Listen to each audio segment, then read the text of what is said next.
అందరికీ నమస్కారం అండి. వెల్కమ్ టు మై ఛానల్ అమ్మతోడి ఛానల్కి స్వాగతం.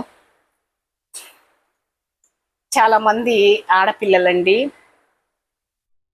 చిన్నప్పటి నుంచి కష్టపడి తల్లిదండ్రులు ఆ పిల్లని చదివించి ఆ పిల్లకి ఏం డ్రెస్ అయితే బాగుంటుంది, ఎలాంటి డ్రెస్ అయితే ఆ అమ్మాయికి నప్పిద్ది ఆ రంగుకి అని చెప్పి అలాంటి డ్రెస్ తీసుకురావటం, మంచి మంచి తిండి పెట్టడం, పిల్లని అల్లారు ముద్దుగా చూడటం, మంచి చదువులు చదివించుకోవటం, ఆ అమ్మాయికి ఏ కోర్స్ అయితే బాగుంటుంది, ఏ ఏ చదువు అయితే అమ్మాయి చదవగలదు అనేది ఇన్ని చేసిన వాళ్ళు పెళ్లి చేయలేరా?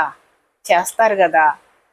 పీటల మీద నుంచి లేచిపోవటము, ఇష్టం లేదని ఇన్స్టాగ్రామ్లో ఫేస్బుక్లో చూసేది, వెళ్ళిపోవటము, పెళ్ళిళ్ళు చేసుకోవటము, ఒక బిడ్డను కన్న తర్వాత వాడికి మోజు పోయినాక ఇక ఎట్టయినా దీన్ని వదిలించుకోవాలి, ఏదో ఒకటి చేసి చంపటమా లేకపోతే దాన్ని వదిలేసి వెళ్ళిపోవటమా, ఏదో ఒకటి చేసి నడి రోడ్డు మీద అమ్మాయిల్ని వదిలేసేవాళ్ళు కొంతమంది, అయితే ప్రాణాలు తీసేవాళ్ళు కొంతమంది అండి.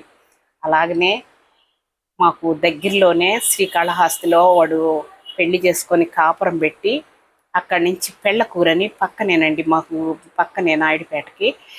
ఇక ఆ పెళ్ళకూరికి తీసుకొచ్చాడు. ఎందుకంటే బాగా కొట్టి ఆ అమ్మాయిని తీసుకొచ్చాడు. హాస్పిటల్కి వెళ్దాము అని చెప్పి నమ్మకంగా బైక్ ఎక్కించుకొని తీసుకొని వచ్చి ఆడ చిన్న చిన్న తుప్పలు అడుగులు చిన్న చిట్టడుగులు ఉంటాయండి, ఆడకు తీసుకొచ్చి ఆ అమ్మాయిని స్క్రూ డ్రైవర్తో కత్తితో కింద నుంచి అనమాట, కింద కాళ్ళ నుంచి పొడుస్తున్నాడు. పెద్ద అసలు ఫోటోలు పెట్టాలనిపించిందండి, నాకే భయం వేస్తుంది ఆ ఫోటోలు చూస్తేనే. పెడతానండి ఫోటోలు కూడా. ఆ అమ్మాయిని ఆ విధంగా పొడిచి ఆ విధంగా చేశాడు. చేస్తే అక్కడ గొర్రెలు కాసుకునే వాళ్ళు ఉన్నారనమాట.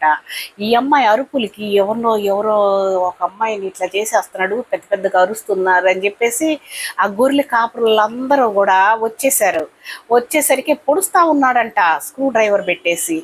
ఇక ఆ అమ్మాయిని రక్షించారు. ఇంకొక 5 నిమిషాలు ఒక 10 నిమిషాలు లేట్ అయితే అమ్మాయి శవమే ఉండేది అక్కడ. ఆ విధంగా చేస్తున్నాడంట. వాడిని పట్టుకొని కొట్టి పోలీసులకు అప్పచెప్పారండి. ఇక ఆ అమ్మాయి అప్పుడు తల్లిదండ్రులకి ఫోన్ చేసి చెప్పింది, పొడి చేసినాడు నన్ను రమ్మనేకే. తల్లిదండ్రులు వచ్చారు, ఆ అమ్మాయిని కాపాడుకున్నారు. కొంచెం ఉంటే చంపేసేవాళ్ళే. ఎందుకంటే తల్లిదండ్రులకి ఇష్టం లేకుండా ప్రేమ వివాహాలు చేసుకునేవాళ్ళు, ఇన్స్టాగ్రామ్లో ఫేస్బుక్లో చూసుకొని చేసుకునేవాళ్ళు చాలామంది ఇలాగే అయిపోతున్నాయండి. ఎందుకంటే వాళ్ళకి ఊరికే ఆకర్షణ అనమాట. ఏదో చూడండి, మేము పెద్దవాళ్ళం ఏదన్నా చెప్తున్నా కూడా కామెంట్లు కూడా ఎంత వల్గర్గా పెడుతుంటుంటారు. అలాంటి ఎదవలు పని పాట లేనోళ్ళు కొంతమంది అండి, అందరినీ కాదు నేను అనేది. అలాగా కొంతమంది ప్రేమ పేరుతోటి వలలేసేది అమ్మాయిల్ని, మంచి అమ్మాయిలు వీళ్ళు ఈ విధంగా చేసేది, వాళ్ళని ఎట్టొకట వదిలించుకునేదానికి చంపేయటమో వదిలేసి పారిపోవటమో చేస్తుంటారు. ఇలాంటి వాళ్ళకి అప్రమత్తంగా ఉండండి ఆడపిల్లలందరూ కూడా. ఎందుకంటే తల్లిదండ్రులు చేసినవి సక్సెస్ అవుతున్నాయా అని అంటారేమో, ఇలాంటివి మాత్రం అస్సలు సక్సెస్ కావు. కొద్ది రోజులే ఆకర్షణ, తర్వాత రోడ్ల పాలయ్యి జీవితాలు నాశనం చేసుకోవాల్సిందే. తల్లిదండ్రులు ఏదన్నా తప్పు చేసినా వాళ్ళు పెద్ద మనుషులతోటి మధ్యస్థాలు చేసి వాళ్ళని ఎట్టో విడాకులు ఇయటమో తల్లిదండ్రులు కడుపులో పెట్టుకుంటారు. వీళ్ళట్ట కాదు, నమ్మకంగా తీసుకొచ్చి చంపేయాలని చూస్తున్నారు. ఇలాంటి వాళ్ళు చాలా అప్రమత్తంగా ఉండాలి ఆడపిల్లలు.